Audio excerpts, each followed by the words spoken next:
Amis fans de canard, bonjour. Une histoire centrée sur les trois neveux de Donald, c'est pour l'instant quelque chose que l'on n'a pas encore vu ensemble. Il était temps de s'y mettre, et j'en ai choisi une particulièrement marquante, car on va faire exploser la cellule familiale que l'on connaît si bien. C'est parti pour l'histoire.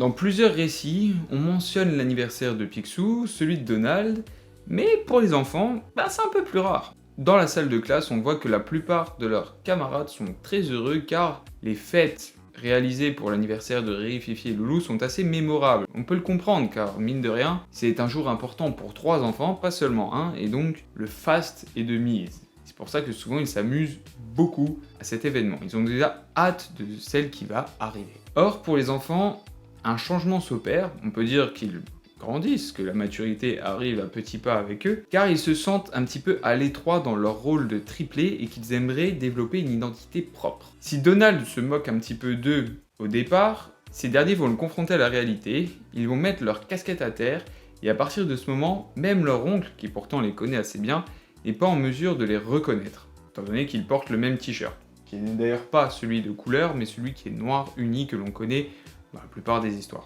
On peut dire ce qu'on veut sur Donald, mais il essaye d'être un oncle parfait pour ses neveux et il va donc essayer de faire une fête pour chacun, il met déjà la main à la pâte. En attendant, les enfants décident de se séparer et de tenter de trouver leur véritable moi. Riri va rencontrer un petit peu l'alter ego d'un groupe de bikers dans les rues de Donaldville. Ces derniers font des courses à l'aide de caisses à savon, ce qui était à l'époque assez populaire aux États-Unis, et il décide de leur montrer de quel bois il se chauffe en faisant la course contre le meneur et en la gagnant en perdant malgré tout 2 roues dans l'aventure et donc en se penchant et en utilisant la gravité pour finir le finish sur 2 roues à la manière d'un Mission Impossible ou d'un James Bond. Il fait donc forte impression. Riri adopte d'ailleurs un look plutôt différent de ce dont on est habitué, avec un blouson en cuir, des lunettes de soleil, petite casquette à l'envers. On voit que l'attitude de boy scout traditionnelle s'éloigne un petit peu des personnages.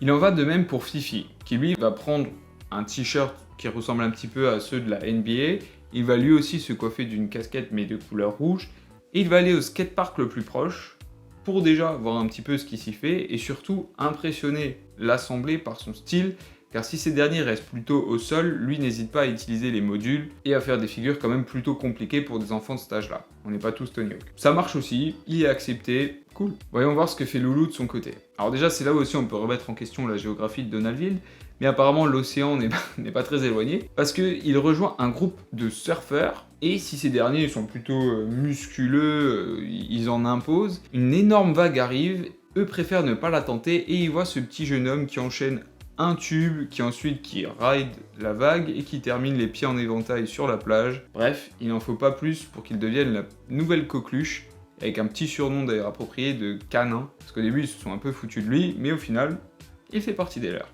Revenons à Donald, qui de son côté a bien du mal à envisager une fête donc pour chacun d'entre eux. Alors il tente bien de louer un endroit avec des salles différentes, mais il se dit que ça va être quand même difficile à coordonner. Il va rassembler les amis de ses neveux, les associer à chacune salle, leur donner des idées d'activités, puis en faisant des répétitions, il leur demande cette fois-ci de changer de groupe pour que chacun puisse profiter de l'intégralité des personnes présentes. Vous vous doutez bien que ce genre de comportement avec des enfants, ça dégénère assez vite dans le chaos le plus total, où c'est bien sûr Donald qui avale la monnaie de sa pièce, qui est littéralement piétiné par cette foule en colère, et puis ses petites attitudes dictatoriales, parce que lui il essaye de mettre un petit peu d'ordre dans tout ça, ça plaît pas beaucoup. Donc on va dire que c'est plutôt un échec cuisant de sa part. Toutefois, les choses ne restent pas roses très longtemps pour les neveux, car la bande à Riri décide de faire une nouvelle course, mais cette fois-ci de terminer en finish dans la serre d'une pauvre dame, et donc de tout détruire, que ce soit les carreaux ou les cultures. Ce qui, bien entendu, n'est pas du goût de notre cher Riri, qui décide de détruire les caisses à savon pour ne pas qu'il puisse commettre ce petit délit de voyou. Bien entendu, ses nouveaux amis ne trouvent pas ça très cool, et donc ils décident de l'exclure de la bande. Fifi n'est pas confronté au même problème.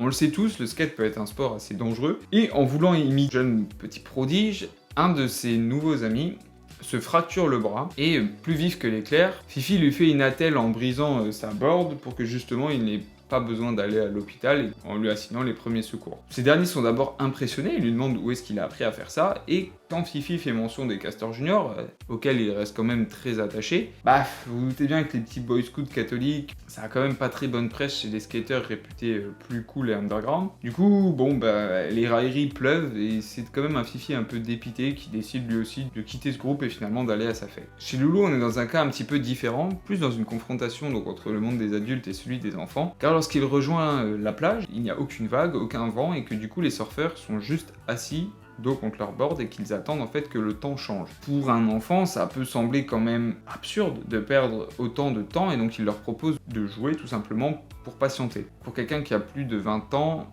ou 25 ans, ou même plus peut-être, ils n'ont pas forcément les mêmes attentes que Loulou, et donc il y a une certaine incompatibilité qui s'installe, et il décide lui aussi de rejoindre sa fête. À ces fameuses fêtes, on a un Donald qui est complètement dépité, car après les répétitions désastreuses, vous vous doutez bien qu'aucun enfant ne s'est présenté. Il a tenté d'employer la manière forte, donc en allant carrément les chercher au parc, et en les menant de force dans ce fameux restaurant, mais les parents se sont mêlés et ils ont lynché Donald, je pense que c'est le mot approprié. Et ce dernier qui est complètement dépité car il n'a pas pu offrir un anniversaire digne de ce nom à ses neveux, et la queue entre les jambes, il rentre à son logis en préparant déjà ses excuses. Cependant, vous vous doutez bien que les neveux ont quand même une certaine sagesse, ils se sont rendus compte des efforts de leur oncle et surtout ils ne en tiennent pas gré, ils sont contents de s'être retrouvés, donc ils ont préparé une fête d'anniversaire familiale pour qu'ils puissent apprécier le moment et nous donner une bonne raison d'analyser tout ça.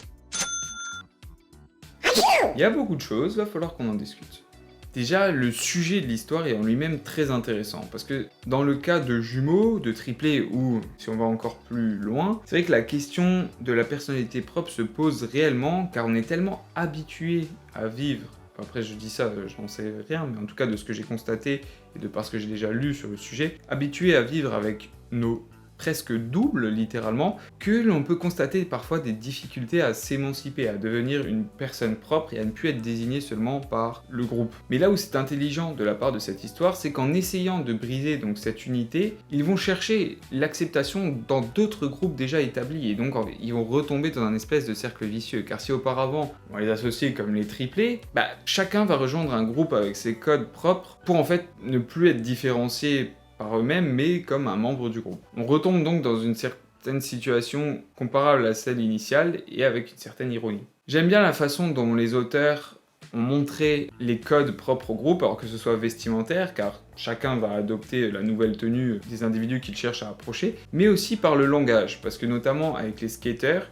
ils utilisent beaucoup le terme mec, mate en anglais, et du coup, ça montre que non seulement il y a une appropriation vestimentaire, mais aussi des codes au niveau du langage, ou même des choses, des actions qui sont faites. On peut notamment penser aux voyous qui dégradent certaines propriétés ou certains biens publics pour montrer en fait l'importance de leur bande. Donc là aussi, il y a un adage assez ancien, mais qui se prête plutôt bien à la situation, c'est de penser que l'herbe est plus verte chez le voisin par rapport à notre propriété. Les enfants en font la douloureuse expérience, et l'auteur en profite pour nous mettre en garde contre les modes de groupe qui peuvent être dangereux, surtout à des moments où l'on se cherche, c'est-à-dire à l'adolescence et à l'enfance, et que ça peut nous faire rentrer dans un moule qui pourtant ne nous convient pas vraiment, ou qui peut amener à des abus, à des petits crimes, à entamer une pente que l'on pourrait juger comme dangereuse. Cette question d'identité est surtout pertinente en Occident, où elle est vraiment un sujet d'étude, alors que c'est quand même moins le cas en Orient. On peut citer par exemple la Chine, la Corée, le Japon, où les gens ont plus conscience du bien commun par rapport à l'individu propre, même si c'est à nuancer bien sûr.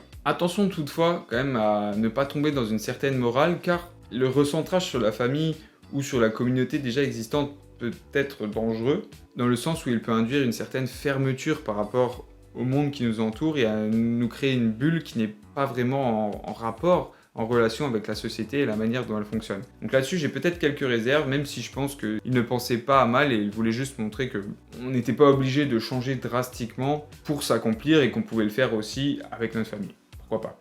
L'humour est assez subtil, notamment lorsque les enfants en pleine crise existentielle commencent à philosopher, à utiliser un langage très soutenu. Donc ça, je pense que pour quelqu'un de très jeune, ils vont passer à côté, mais pour des lecteurs un peu plus âgés, ça fait quand même franchement rire de voir les citations philosophiques commencer à arriver de la bouche des enfants. Donald est lui aussi incroyable dans cette histoire parce qu'il essaye véritablement d'être un bon parent, de faire le maximum, mais on voit que de toute façon, quoi qu'il fasse, l'organisation et la gestion des enfants, c'est quelque chose de très difficile. Professeur, vous faites un travail incroyable, vous n'êtes pas assez reconnu, mais c'est une autre question. Et là, il se fait complètement dépasser par la situation, que ce soit avec les enfants ou avec les parents. Voilà, une belle allégorie du métier de professeur, j'ai envie de dire. Mais surtout, si cette histoire fonctionne aussi bien, c'est grâce toujours à son dessinateur. On l'a déjà évoqué, mais Vicar, c'est du velours. Son trait, toujours très facilement reconnaissable, très détaillé, avec beaucoup de textures, que ce soit les grillages, le bois, le bitume, les matières des vêtements. Toujours un premier plan très soigné avec beaucoup de détails. Aussi un trait qui est plus hachuré, qui est plus présent que dans certains travaux plus anciens et qui donne vraiment un aspect brut et authentique à l'ensemble. Bref, pour les yeux, c'est vraiment un régal et c'est aussi ce qui fait le charme de cette histoire. Mais c'est un cas assez unique, hein. La plupart du temps, les trois sont vraiment inséparables et il est rare de trouver des récits tels que celui-là où l'accent est vraiment mis sur leurs différences et le fait qu'ils ne veuillent pas être considérés comme uniquement des tripes. Voilà, je pense qu'on a fait un petit peu le tour, j'espère que ça vous aura plu, on se dit à la prochaine, ciao!